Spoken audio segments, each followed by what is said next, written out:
Hello guys, this is Jabran Sayed. And I'm Asma Sayed. Welcome to Al Safar Portugal Immigration Consultancy. If you guys are new to the channel, let me tell you that we are a registered immigration consultancy based in Portugal, Lisbon, and we provide D2, D7, D8 visa services. अगर आप नए हैं तो हम लोग Portugal की immigration services provide करते हैं for D2 visa, D8 visa और D7 visa. Also please don't forget to like, share and subscribe to our channel और ये वीडियो आगे से आगे लेकर जाइए, उन लोग तक लेकर जाइए जो पोर्चुगल सीरियसली आना चाहते हैं, यहाँ की इमिग्रेशन हासिल करना चाहते हैं। और आप अपने जितने हो सके लोग जो करीब के हैं उनको भी ये वीडियो फॉरवर्ड कर सकते हैं, हमसे बात कर सकते हैं, हमसे रब्ता कर सकते हैं व्हाट्सएप के ज़रिए या फिर कमेंट में आप जहाँ तक हो सके अपने सवाल है जो भी आपके पर्सनल क्वेश्चंस है D2 से रिलेटेड, D7 से D8 से रिलेटेड, यहाँ की इमिग्रेशन से रिलेटेड कुछ भी आपके अगर सवाल है तो आप कमेंट्स में पूछ सकते हैं ताकि और लोग को भी आसानियाँ हो। उनके जवाब जब हम कमेंट्स में देते हैं तो और लोग को भी वो सवाल सुन के वो जवाब जब मिल जाएंगे। तो इसीलिए हम चाहते हैं, हमेशा रेकमेंड करते हैं कि जितना हो सके कमेंट्स में आके आप अपने सवाल पूछें। तो आज की वीडियो का सब्जेक्ट है मौजूदा हालात, करंट सिचुएशन ऑफ पोर्चुगल की इमिग्रेशन, नए लॉज, अमेंडमेंट्स, क्या क्या चीज़ें आ रही हैं, क्या क्या तब्दीली आ रही है, आपको इससे क्या फ़र्क पड़ने वाला है, फ़ायदा होने वाला है या नुकसान होने वाला है, ये सारी चीज़ें आपसे डिस्कस करेंगे आज की वीडियो में।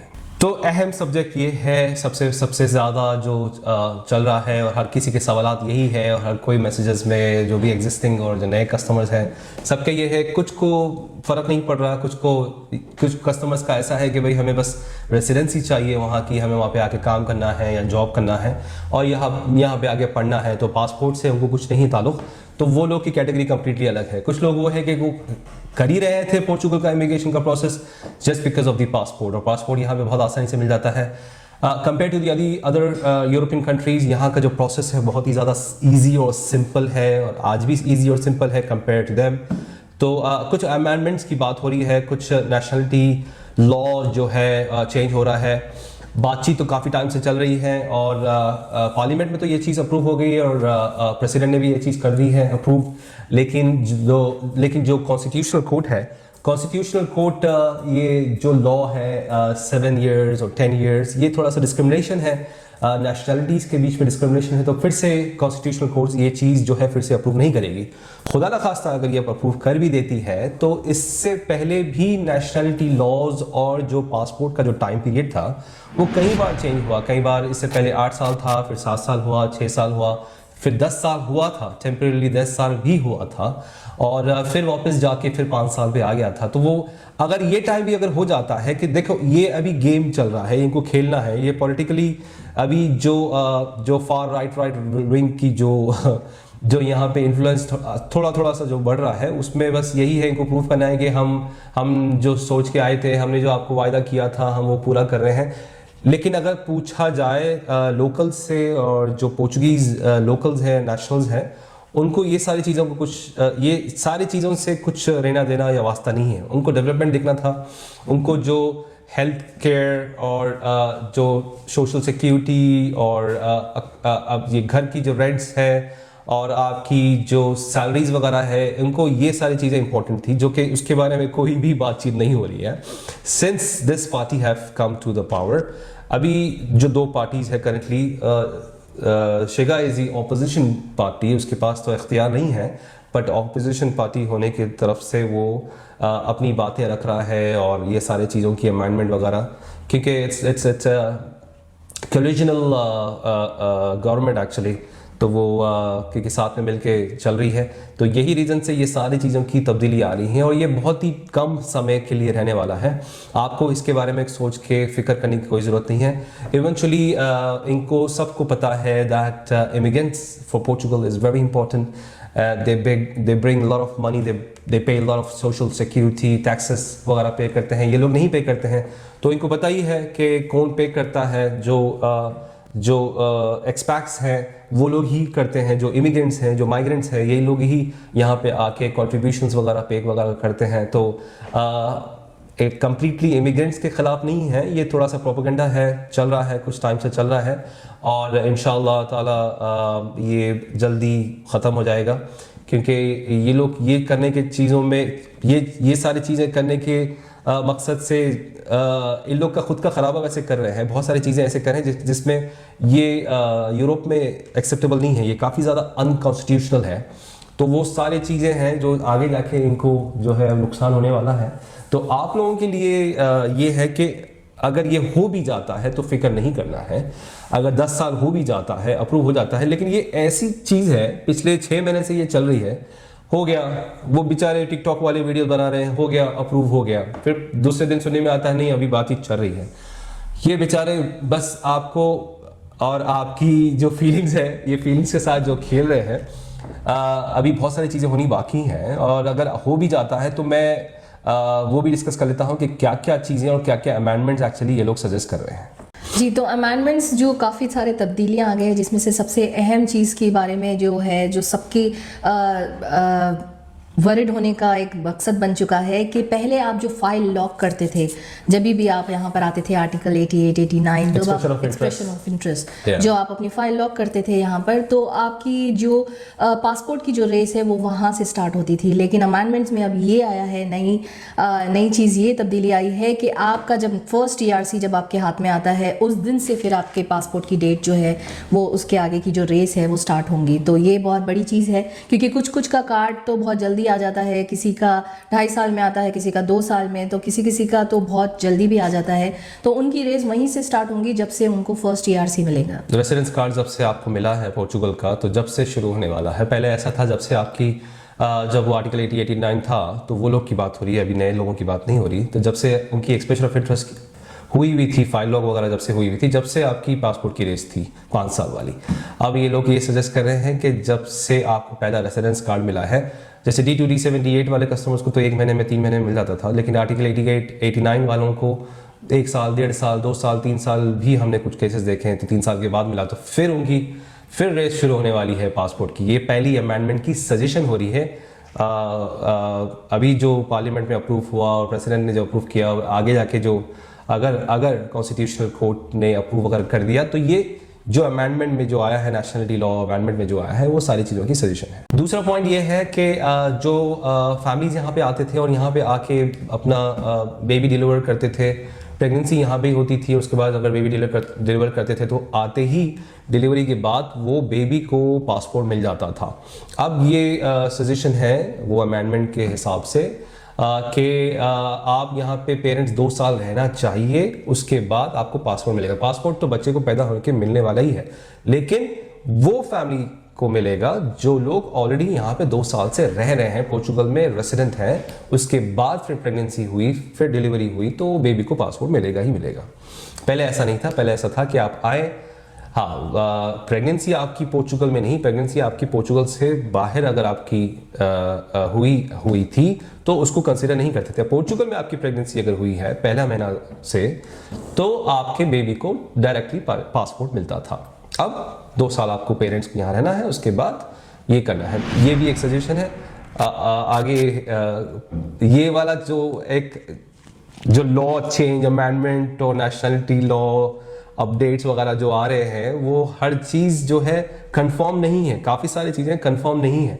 हर कोई बातें कर रहे हैं न्यूज़पेपर्स में, न्यूज़ चैनल्स में, और आपकी टिकटॉक और आपकी यूट्यूब चैनल्स पे सारे इन्फ्लुएंसर्स और सारे जो यूट्यूबर्स वगैरह हैं हर दिन, हर आधे घंटे में, हर 1 घंटे में कुछ ना कुछ अपडेट लेके आ रहे हैं, लेकिन काफ़ी सारी चीज़ें अभी तक भी कंफर्म नहीं है। तो अभी भी हमारी वीडियो में भी ये है कि हो नहीं गया, हम अभी यही कह रहे हैं, हो नहीं गया कि अच्छा हो भी गया तो उसके अंदर फिर क्या चेंजेस है, क्या हर वक्त कुछ ना कुछ चेंजेस आते रहती हैं। तो अभी जो करंट सिनेरियो जो चल रहा है वो उसके बारे में आपसे बात कर रहे हैं कि क्या क्या प्रपोजल है और क्या क्या आगे अगर अप्रूव हो जाता है तो क्या क्या चेंजेस आएंगी।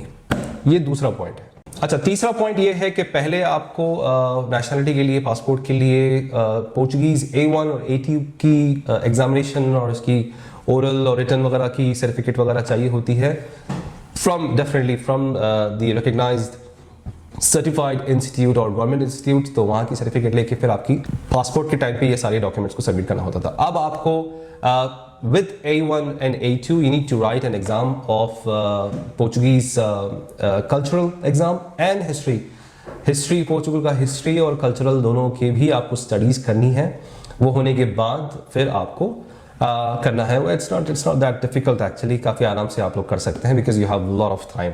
तो पोर्चुगल का कल्चर क्या था, कब से शुरू हुआ था, यहाँ के खाने वगैरह, कपड़े क्या है यहाँ पे, ज़बान क्या बोली जाती है, कितना है पोर्चुगल, पोर्तो क्या है, लिस्बन क्या है, ये सारी चीज़ें, हिस्ट्री पहले क्या हुआ था, सुनामी आया था, वो जो अर्थक्वेक आया था, ये काफ़ी सारी चीज़ें उसके अंदर आएगी। तो I don't think it's gonna be a rocket science actually, काफ़ी अगर आप एजुकेटेड हैं।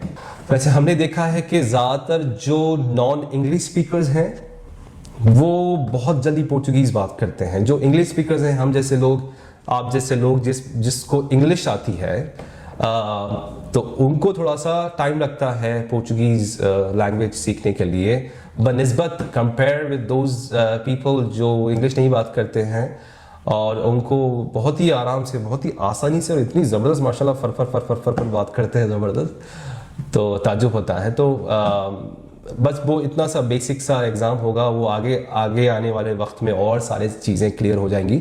मैं सिर्फ कुछ जो पॉइंट्स हैं, बुलेट पॉइंट्स हैं, मैं आपके सामने लेके आया हूँ आज। तो और दूसरी जो सबसे बड़ी तब्दीली की बात हो रही है, जो कि पोर्चुगीज़ स्पीकिंग कंट्रीज़ हैं और जो नेशनल्स हैं, अंगोला और मोज़म्बिक और ब्राज़ील, ये सब कुछ जो कंट्रीज़ के लोग हैं, उनके लिए पासपोर्ट का टाइम कर रहे हैं 5 से 7 साल। सजेशन है, अप्रूव नहीं हुआ है अभी, लास्ट अप्रूवल बाकी है। अगर हो भी जाता है तो मैंने आपको फिर से वही कहा कि होने दीजिए, हो भी गया तो भी फिर से वापस वो 5 साल पे आ जाएगा इंशाल्लाह ताला। जो पोर्चुगीज़ स्पीकिंग कंट्रीज़ के जो नेशनल्स हैं उनके लिए 7 साल है, जो नॉन पोर्चुगीज़ स्पीकिंग नेशनल्स हैं उन लोग के लिए 10 साल। तो ये अनकॉन्स्टिट्यूशनल है, आप डिफरेंसेस क्रिएट कर रहे हैं। आप उनके लिए एक निज़ाम और उनके लिए एक लॉ और आपके लिए एक लॉ, दूसरों के लिए कुछ एक लॉ, तो ऐसा आप नहीं कर सकते। ये बहुत ही ये एक बहुत ज़्यादा ही स्ट्रॉन्ग पॉइंट है जिसकी तरफ से ये लॉ जो है अप्रूव नहीं होगा इंशाअल्लाह ताला। तो अगर हो भी जाता है तो जो इनका सजेशन है वो ये है कि 10 साल नॉन पोर्चुगीज़ नेशनल्स और 7 years for Portuguese language speaking nationals. तो ये सारे तब्दीलियाँ हैं, ये पॉइंट्स ये लोग लेके आए हैं। तो उसमें ये है कि आपको परेशान नहीं होना है, कोई इसमें फ़िक्र की बात नहीं है। जो D2, D7, D8 जो वीज़ाज़ जो चल रहे हैं, ये ऑफिशियल वीज़ाज़ हैं, तो ये इनके चल ही रहे हैं। बाकी जॉब सीकर पे एक चेंजेस आए हैं। Job seeker they are looking for only highly skilled. पहले कोई भी मेसन, टेक्नीशियन, ड्राइवर, कोई भी आके नॉन स्किल्ड वाला भी आके जो है जॉब सीकर पे आके यहाँ पे आके जॉब ढूंढ के या फिर वो कॉन्ट्रैक्ट्स वगैरह ख़रीद के 2 नंबर वाला काम करके ये सारी चीज़ें करके कर रहे थे। लेकिन ये लोग अब चाह रहे हैं कि सिर्फ और सिर्फ स्किल्ड, हाईली एजुकेटेड और ऐसे कोई लोग आए कि यहाँ पे कुछ तब्दीली आए और उनकी तरफ से कुछ डेवलपमेंट हो। ये सारी चीज़ें आ रही हैं और बड़ी सैलरी वाले लोग हैं, तो वो एक जॉब सीकर पे चेंजेस आए हैं। बाकी जो स्टूडेंट वीज़ा है वो चल ही रहा है, वो आप अपनी कंट्री से अप्लाई कर सकते हैं। डायरेक्ट इंस्टीट्यूट्स को इनरोलमेंट वगैरह करके आप अपनी कंट्री से वीज़ा लेके स्टूडेंट वीज़ा पे आप डायरेक्ट आ सकते हैं। Let me just summarise everything कि क्या चल रहा है और क्या मिसअंडरस्टैंडिंग है, और काफ़ी सारे लोग मिसअंडरस्टूड कर रहे हैं because of lot of TikTokers and जो शॉर्ट्स वगैरह आ रही हैं, यूट्यूब पे शॉर्ट्स वगैरह आ रही हैं, वो काफ़ी कंफ्यूजिंग है। तो अभी तक एक्चुअली जो है, बिकॉज वी हैव लॉयर्स और हम लोग को डायरेक्टली ये सारी चीज़ें अपडेट होती हैं, और मैं सारी ये सब चीज़ों पे टिप्पणी और अपनी कमेंट्स वगैरह ज़्यादा देता नहीं। मैं सिर्फ जो प्रोसेस है, जो काम का जो प्रोसेस है, ज़्यादातर हम लोग उस पर बात करते हैं। लेकिन आप लोगों की जो दिमाग में एक कन्फ्यूजन है, वो कन्फ्यूजन को एक्चुअली क्रिएट जो कर रहे हैं, और उसकी क्लियरिफिकेशन एक्चुअली मैं करने के लिए आया हूँ यहाँ पे कि पार्लियामेंट में ये जो अमेंडमेंट लॉ है फ्रॉम 5 to 7 और 10 years, तो उसके बारे में वो तो हो गया, पार्लियामेंट में अप्रूव हो गया। वो कैसे कैसे घिसते घिसते बड़ी मुश्किल से लड़ाते हुए वो पार्लियामेंट में हो गया। प्रेसिडेंट के पास अभी गई हुई है, टिकटॉकर्स कह रहे हैं कि हो गया, अप्रूव हो गया, चले गया, आ गया। तो वो सारी चीज़ें मेरे ख्याल से नहीं हुई, उनके पास है अभी, और उन्होंने अभी तक भी वो चीज़ को अप्रूव नहीं किया। प्रेसिडेंट ने अभी तक भी अप्रूव नहीं किया। खुदा ना खास्ता अगर प्रेसिडेंट अप्रूव कर भी देते हैं तो जो कॉन्स्टिट्यूशनल कोर्ट है वो आई एम 100% श्योर कि वो इस चीज़ को नहीं मानेगा, क्योंकि ये जो 7 साल 10 साल की जो ये जो बात हो रही है, डिस्क्रिमिनेशन जो हो रहा है, वो कॉन्स्टिट्यूशनल कोर्ट जो है एक्सेप्ट नहीं करेगा। इससे पहले भी एक्सेप्ट नहीं किया था और आगे भी नहीं करेगा। और ये बार बार अमेंडमेंट लेके आओ, नया बिल पेश करो, उसमें चेंजेस करके लेके आओ, जैसे इससे पहले भी हुआ था 4 महीने पहले।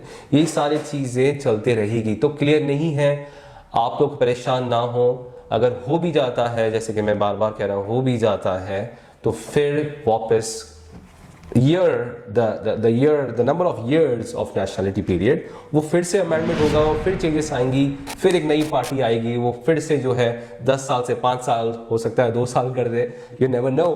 तो वो बहुत सारी चीज़ें हैं जो चेंजेस चलते रहेंगी, क्योंकि कायदे से देखा जाए तो पहले तो ये था कि आपकी एक्सप्रेशन ऑफ इंटरेस्ट की तारीख से आपका पासपोर्ट शुरू हुई थी, फिर एकदम से आप 4 महीने के बाद आके जो है ये चेंजेस कर रहे हैं, फिर बोल रहे हैं कि नहीं, आपकी जो पहला जो कार्ड आया था, आपकी रेसिडेंसी जो यहाँ की थी, उसके बाद से आपकी नेशनलिटी शुरू होगी। दूसरा, शुरू से तो यही था कि आप फैमिली वेरिफिकेशन नहीं कर सकते जब तक कि आपके पास कार्ड नहीं आ गया, और यहाँ पे कार्ड तो 1.5 साल 2 साल के बाद ही आ रहा था। तो ऑफिशियली अभी देखा जाए तो फिर ऑफिशियली अमेंडमेंट यही हुआ कि यही हो गया कि जो चल रहा है उसी पे ही वही टाइमलाइन पे आ गए ना वो लोग। तो कौन सा ये लोग 1 साल में 1.5 साल में दे रहे थे, जो आर्टिकल 88 89 की बात कर रहा हूं मैं। D2 D7 D8 तो इसमें है भी नहीं, ये रेस में उनका तो स्ट्रेट डायरेक्ट हर चीज स्ट्रेट हो जाती है। जो इससे पहले जो एक्सप्रेशन ऑफ इंटरेस्ट का जो टाइम था, शेंगन वीजा लेके आप यहाँ पे आते थे और अपनी file lock expression of interest EOI करते थे अंडर आर्टिकल 88 89, तो ये उन लोग के लिए है। तो 2 साल का कार्ड होने के बाद अभी भी वही है, फैमिली यूनिफिकेशन अगर आप कर रहे हैं, आपकी फैमिली बच्चों को या आपके पेरेंट्स को बुलाना है, तो आपका रेसिडेंस कार्ड होना चाहिए, 2 साल का रेसिडेंस कार्ड होना चाहिए, उसके बाद अपनी फैमिली को आप बुला सकते हैं। तो अभी भी यही चीज़ें चल रही हैं, तो परेशान होने की बात नहीं है। मेरे ख्याल से आगे आ रहे वक्त में काफ़ी सारी चीज़ें जल्दी ही होगी, बिकॉज इवेंचुअली अभी जब से ये लोग ने ये सारी चीज़ें, ये बातें जब से शुरू की थी, अभी इन लोग के पास ऑलरेडी जो है लेबर शॉर्टेज चल रहा है। काफ़ी टाइम से ये लोग बोल रहे हैं कि लेबर शॉर्टेज चल रहा है, और ये जो कमेंट्स है, ये जो बातें हैं, ये दुनिया भर में चल रही है। दुनिया भर में चाहे आप US ले लीजिए, US के आपको हालात पता ही है, कनाडा में क्या हो रहा है, दुनिया भर में क्या हो रहा है पता है। तो वो सारी चीज़ों की इन्फ्लुएंस थोड़ी सी पोर्चुगल पे भी आई है, थोड़ी सी आई है। आगे ये बहुत जल्दी चीज़ें ख़त्म हो जाने वाली है। तो ये कुछ पॉइंट्स थे, हम लोग सोच रहे थे कि आप लोग को ये बताएं और आप लोग से डिस्कस करें। और जो लोग का प्रोसेस चल रहा है वो कंटिन्यू है, उस पर कोई रुकावट नहीं है, और बस आप लोग पॉजिटिव रहें और इंशाल्लाह ताला आप लोग के लिए बेहतर ही होगा इंशाल्लाह ताला। तो don't forget to like share subscribe to the channel, और इसे आगे से ज़्यादा फैलाइए और अपनी प्रोसेस करिए। D2 D7 D8 की वीज़ा की प्रोसेस करिए। आप आपकी फैमिली के साथ, अपने पेरेंट्स के साथ भी आप लोग आ सकते हैं। तो D7 पे हमने कई सारी वीडियोस बनाए हैं, D8 पे हमने वीडियोस बनाए हैं, D2 पे वीडियोस बनाए हैं। और अब आप लोग से हम लोग कई टाइम से कह रहे हैं कि जो भी आपके सवालात हैं कि वीडियो के कमेंट सेक्शन में आप लोग सवालात करिए। हमें बहुत ज़्यादा व्हाट्सएप पे और ईमेल के थ्रू बहुत सारे लोग कांटेक्ट करते हैं, तो हर किसी को करना आसान नहीं होता। वीडियो चैनल ऐसा है, वीडियो के कमेंट सेक्शन ऐसा है कि हर किसी का सवाल का जवाब वहाँ मिल जाता है। तो आपका अगर सिमिलर सवाल है तो उसका जवाब मिल जाता है। तो फिर उसके बाद फिर आप लोग अगर बात करना चाह रहे हैं, सीरियस है, अगर आपको हमसे कोई सर्विस लेना है D2 D7 D8 की, तो आप लोग फिर अपॉइंटमेंट बुक करके फिर आप हमसे बात कर सकते हैं। तो मेरा नाम है Jibran Syed. And I'm Asma Sayed. Peace be upon you all.